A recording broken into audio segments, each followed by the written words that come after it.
আসসালামু আলাইকুম। ষষ্ঠ শ্রেণীর শিক্ষার্থী, আশা করি ভালো আছো। আজকে তোমাদের বাংলাদেশ ও বিশ্ব পরিচয় এই বইটির দেখো 7 নাম্বার, 8 নাম্বার এবং 9 নাম্বার পৃষ্ঠার যে প্রশ্নগুলি আছে, আজকে আমরা সেই প্রশ্নগুলি উত্তর সহ সমাধান করব এবং খুব সহজভাবে উত্তরগুলি লিখতে পারবে।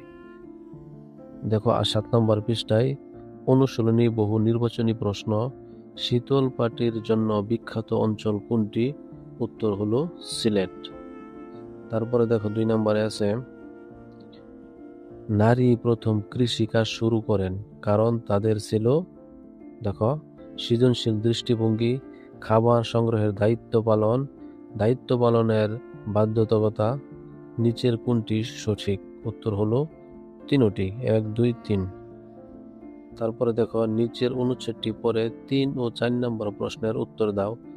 স্কুল মাঠে মেলার আয়োজন করা হয়। একটি স্টল স্পিনিং মেশিন, কাপড় বুনের তাঁত এবং বিদ্যুৎ তৈরির ছোট ছোট প্রজেক্ট দিয়ে সাজানো হয়েছে। এখন কি বলতেছে তাহলে প্রশ্নে? দেখো, অনুচ্ছেদ স্টলটিতে কোন সমাজের নিদর্শন রয়েছে? উত্তর হলো বড় গ নাম্বার, শিল্প ভিত্তিক। তারপরে 4 নাম্বার দেখো, উক্ত সমাজ ব্যবস্থার ফলে অধিক উৎপাদন নিশ্চিত হয়েছে, কৃষির সূচনা হয়েছে, যোগাযোগ সহজতর হয়েছে। নিচের কোনটি সঠিক? বইয়ের সাথে মিলে না? উত্তর হলো বড় গ নাম্বার সঠিক। এরপর দেখো সৃজনশীল আছে 2টি ছবি দিয়ে। 8 নাম্বার পৃষ্ঠায় দেখো, এখানে 2টি ছবি দিয়ে প্রশ্ন তৈরি করা হয়েছে। যেমন, পোড়া বাড়ি কিসের জন্য বিখ্যাত? ক নাম্বার প্রশ্ন, আদিম মানুষ দলবদ্ধ হয়ে বাস করতেন কেন? তারপরে দেখো ছোট গ নাম্বার, উদ্দীপকে 1 নং চিত্রটি কোন সমাজের ইঙ্গিত বহন করে ব্যাখ্যা করো। তারপরে বড় গ নাম্বার, 2 নং চিত্রে ইঙ্গিতকারী সমাজের উদ্ভাবক মেয়েরাই, বক্তব্যটি মূল্যায়ন করো। তাহলে দেখো ক নাম্বার প্রশ্নের উত্তরটি হবে, যেমন, টাঙ্গাইলের পোড়াবাড়ি চমচমের জন্য বিখ্যাত। এই হলো ক নাম্বারের উত্তর। ক নাম্বারের নাম্বার থাকবে 1, সেই জন্য কম। তারপরে দেখো খ নাম্বার, উত্তর হবে আত্মরক্ষা ও খাদ্য সংগ্রহণের জন্য আদিম মানুষ দলবদ্ধভাবে বাস করত। তারা গুহা ও জঙ্গলে থাকত এবং হিংস্র প্রাণীর আক্রমণ থেকে বাঁচতে একসাথে দলবদ্ধ জীবন তাদের নিরাপত্তা নিশ্চিত করত। 2 নম্বরে খ নাম্বার যেটা, এটাতে তোমাদের পরীক্ষায় নাম্বার থাকবে 2, তাই একটু বড়। আর যেটা দেখো ছোট গর মাঝে পরীক্ষায় নাম্বার থাকবে 3, তাই এটা আরেকটু বড়। 3 নম্বরে ছোট গ উত্তরটি হলো, উদ্দীপকের 1 নং চিত্রটি শিকার ও খাদ্য সংগ্রহ ভিত্তিক সমাজের ইঙ্গিত বহন করে। এটি মানব সমাজের সবচাইতে প্রাচীন সমাজ ব্যবস্থা। সে সময় মানুষ স্থায়ীভাবে বসবাস করতেও না, তারা গুহা, বন জঙ্গল ও পাহাড়ি এলাকায় বাস করত। মানুষের প্রধান কাজ ছিল শিকার করা এবং বন জঙ্গল থেকে ফলমূল ও খাবার সংগ্রহ করা। তারা খাদ্য উৎপাদনের কৌশল জানতো না বলে প্রকৃতির উপর নির্ভরশীল ছিল। তারপর দেখো, শিকারের জন্য মানুষ ঘাস কাটা, বল্লম, পাথরের তৈরি অস্ত্র, মাছ ধরার হারপুন ইত্যাদি ব্যবহার করত।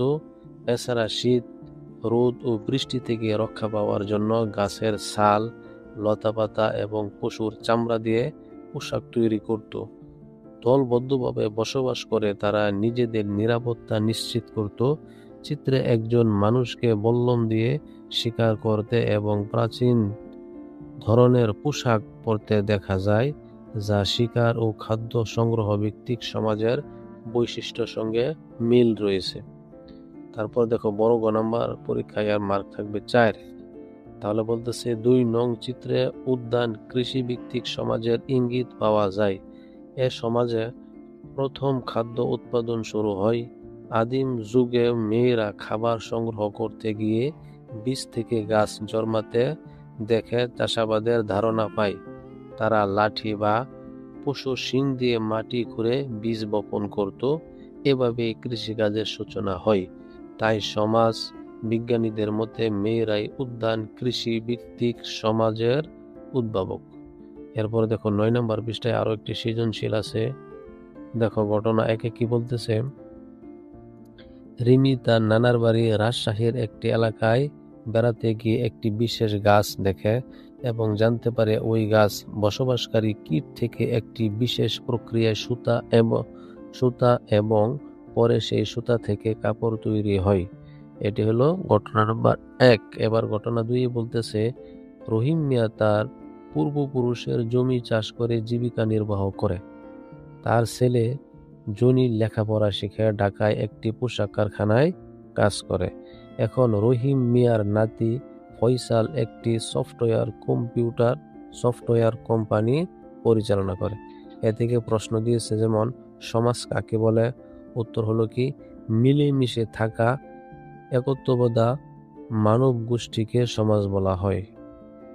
2 নম্বর প্রশ্ন দেখো, খ, সভ্যতাকে কৃষির অবদান বলা হয় কেন? উত্তর হলো খ নাম্বার, মিলেমিশে থাকা মানুষের সমষ্টিকে সমাজ বলে। তারপরে বলতেছি দেখো, এটুকু কেটে দিলেও চলবে, তাহলে এখান থেকে বলি, কৃষিকাজের মাধ্যমে মানুষের স্থায়ী বসবাস শুরু হয়, খাদ্যর নিশ্চয়তা বাড়ে এবং লোক সংখ্যা বৃদ্ধি পায়। উদ্বৃত্ত ফসলের কারণে ব্যবসা বাণিজ্য ও নগর জীবনের বিকাশ ঘটে।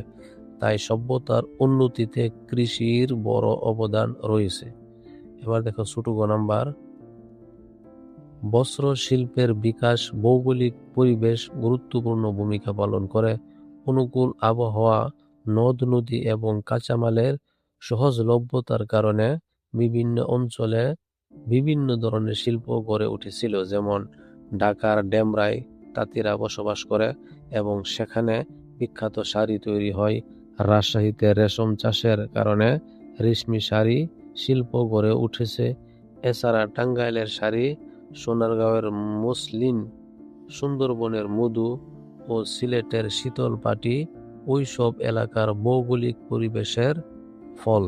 তাই বলা যায় ভৌগোলিক পরিবেশ শিল্পের উন্নতিতে বিশেষ প্রভাব ফেলে।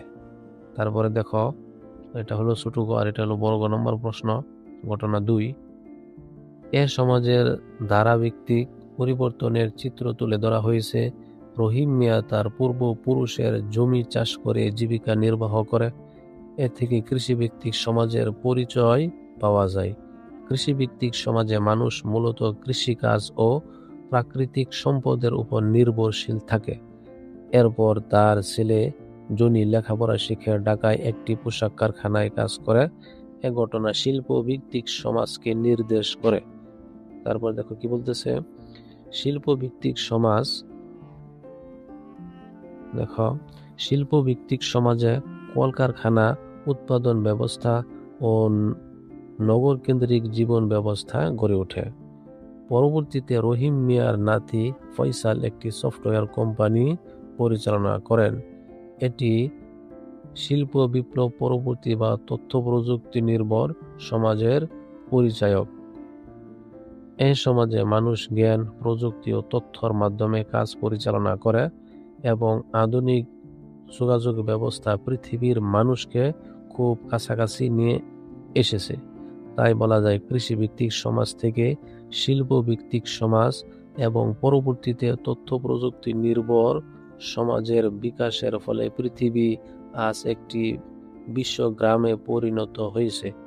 বর্তমানে মানুষ খুব সহজে বিশ্বের এক প্রান্ত থেকে অন্য প্রান্তের মানুষের সঙ্গে যোগাযোগ করতে পারে এবং তথ্য আদান প্রদান করতে পারে। এবার দেখো একেবারে শেষে 9 নম্বর পৃষ্ঠার সংক্ষিপ্ত প্রশ্ন আছে, কিভাবে সামাজিক সম্পর্ক গড়ে ওঠে? সাধারণভাবে সমাজের বৈশিষ্ট্য কি? 3 নম্বরে, ইউরোপে শিল্প বিপ্লবের সূচনা হয় কিভাবে? উত্তর হলো 1 নম্বর, মানুষের পারস্পরিক মেলামেশা, যোগাযোগ, সহযোগিতা ও নির্ভরশীলতার মাধ্যমে সামাজিক সম্পর্ক গড়ে ওঠে। তারপরে 2 নম্বর প্রশ্ন উত্তরটি দেখো, সাধারণভাবে সমাজের বৈশিষ্ট্যগুলো হলো পারস্পরিক সহযোগিতা, 2 নম্বর সামাজিক সম্পর্ক, 3 নম্বর নির্দিষ্ট ভূখণ্ড, 4 নম্বর নিয়ম কানুন ও প্রতিষ্ঠান, 5 নম্বর ঐক্য ও পারস্পরিক নির্ভরশীলতা। তারপরে 3 নম্বর প্রশ্নটি দেখো, ইউরোপে শিল্প বিপ্লবের সূচনা হয় নতুন যন্ত্রের আবিষ্কার, কলকারখানার প্রতিষ্ঠান এবং বাষ্পশক্তির ব্যবহারের মাধ্যমে। আজকে এই পর্যন্তই। তোমাদের অন্য অন্য বইয়ের ভিডিওগুলি পেতে চ্যানেলটি সাবস্ক্রাইব করে রাখো। সে পর্যন্ত ভালো থাকো। ধন্যবাদ।